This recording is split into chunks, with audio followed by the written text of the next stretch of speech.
आत्मचिंतन या अपने कल्याण के बारे में सोचना वगैरह हमें सेल्फ सेंटर्ड बनाता है, ऐसा महसूस होता है। फिर गृहस्थी या बच्चों की रिस्पॉन्सिबिलिटी कैसे निभाई जाए, यानी धर्म और कर्तव्य हमें साथ साथ पालने हों, तो क्या प्राइमरी है और क्यों? प्रायोरिटी होना चाहिए था। खैर, प्राइमरी क्या प्रथम है, ये सब देखो भैया, हम लोगों के जिम्मे एक ही दायित्व नहीं है।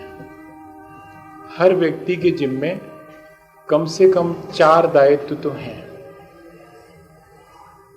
एक गृहस्थ की अपेक्षा से कह रहा हूं। मुनि महाराज का दायित्व इतना ही है कि आत्म कल्याण के साथ लोक कल्याण की भावना रखें। ये मुनि महाराज का है। लेकिन गृहस्थ के लिए तो पहला दायित्व है कि वो अपनी गृहस्थी को व्यवस्थित ढंग से चलाए, परिवारजनों को सुरक्षा दे, प्यार दे, उन्हें आगे बढ़ने के लिए उनके कल्याण में सहयोगी बने। ये उसकी पहली जिम्मेदारी। उसके बाद वो जिस समाज में रहता है, जिस समाज की वजह से उसे सुरक्षा मिली है, जिस समाज से जुड़ करके और वो अपनी एग्जिस्टेंस फील करता है, उस समाज के प्रति भी दायित्व है। जिस देश में वो रहता है, उस देश के प्रति भी दायित्व है, और प्राणी मात्र के प्रति भी कोई दायित्व है। मेरे द्वारा किसी की भी क्षति ना हो, ये भी दायित्व है। ये 4 तो हैं ही उसके लिए, लेकिन इससे भी बड़ा दायित्व है अपने आत्मा के कल्याण करने का दायित्व। अब उसे इन 5 को व्यवस्थित ढंग से चलाना है। अगर आप मुनि बन जाते तो आपके जिम्मे आत्म कल्याण और लोक कल्याण की भावना, ये 2 चीजें ही रहती। लेकिन आपने गृहस्थी का मार्ग चुना है तो आपके जिम्मे 5 दायित्व हैं। कई बार ऐसा लगता है कि गृहस्थ का दायित्व बहुत ज्यादा है, बहुत मुश्किल भी है। उस सारे प्रपंच के बीच रह करके भी अनासक्त रहना और अपने आत्म कल्याण की भावना निरंतर बनाए रखना और बाकी दायित्व को पूरा करना, ये बात बहुत महत्वपूर्ण है। कुछ लोग गृहस्थी करने के बाद भी अपने आत्म कल्याण की फिक्र करते हैं, बाकी दुनिया चाहे जहां जाए, हमें क्या करना। तो बनाई काहे को थी गृहस्थी, करी काहे को थी, कहा किसने था? हाँ, ये विचार करने की बात है। अगर आपने गृहस्थी करी है तो आपका दायित्व अपने आत्म कल्याण के साथ साथ जो परिवारजन हैं उन सबकी को सुरक्षा देना, प्यार देना, उनके कल्याण की चिंता करना। मित्र की परिभाषा लिखी जैनाचार्यों ने, जो निरंतर कल्याण का विचार रखे वो मित्र है। जो हमारे कल्याण का निरंतर सोचता रहे, ऐसे कल्याण मित्र को पाना साता वेदनी कर्म के उदय से ही होता है।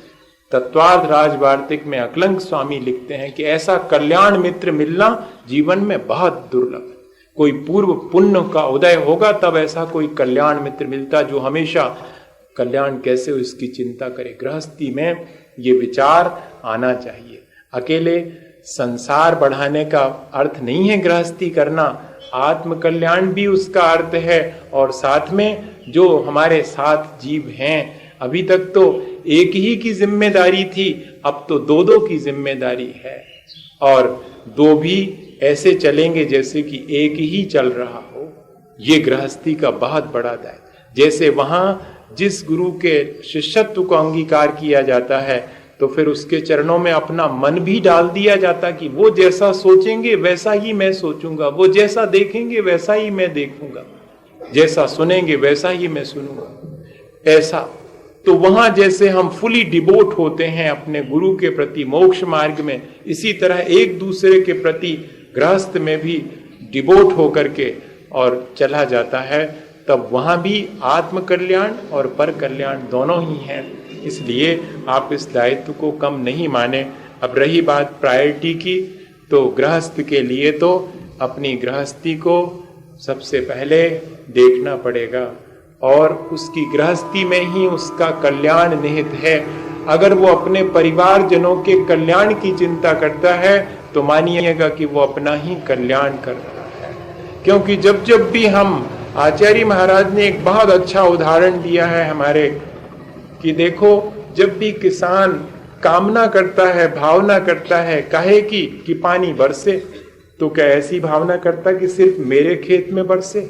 नहीं, पानी बरसे, सब दूर बरसेगा पानी, लेकिन फसल किसकी काटेगा वो? सबके खेत की, अपने खेत की। भैया जब हम प्राणी मात्र के कल्याण का विचार करते हैं तब भी आत्मा का ही कल्याण होता है, और जब हम आत्म कल्याण का विचार करते हैं तब भी प्राणी मात्र का कल्याण हुए बिना नहीं रहता, ऑटोमेटिकली हो जाएगा। हम नहीं भी चाहें तब भी हो जाएगा। क्यों? हम अपना कल्याण करना चाहेंगे तो दूसरे का कल्याण कर ही नहीं सकते, क्योंकि दूसरे के अकल्याण का विचार करेंगे तो अपना तो अकल्याण पहले हो जाएगा। दूसरे से गंदा बोलने का मन बनाएंगे तो अपना मन तो पहले गंदा करना पड़ेगा, तब ना दूसरे से गंदा बोलोगे।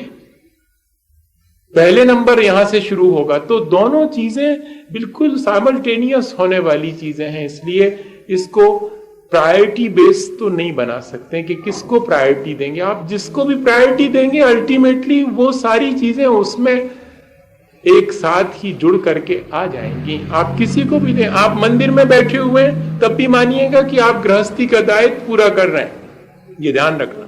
और गृहस्थी में अपने परिवारजनों के कल्याण का विचार कर रहे हैं तब भी आप मानिएगा कि आप अपना ही कल्याण कर रहे हैं। हर स्थिति में ऐसा सोच करके करना चाहिए तो ज्यादा अच्छा रहेगा।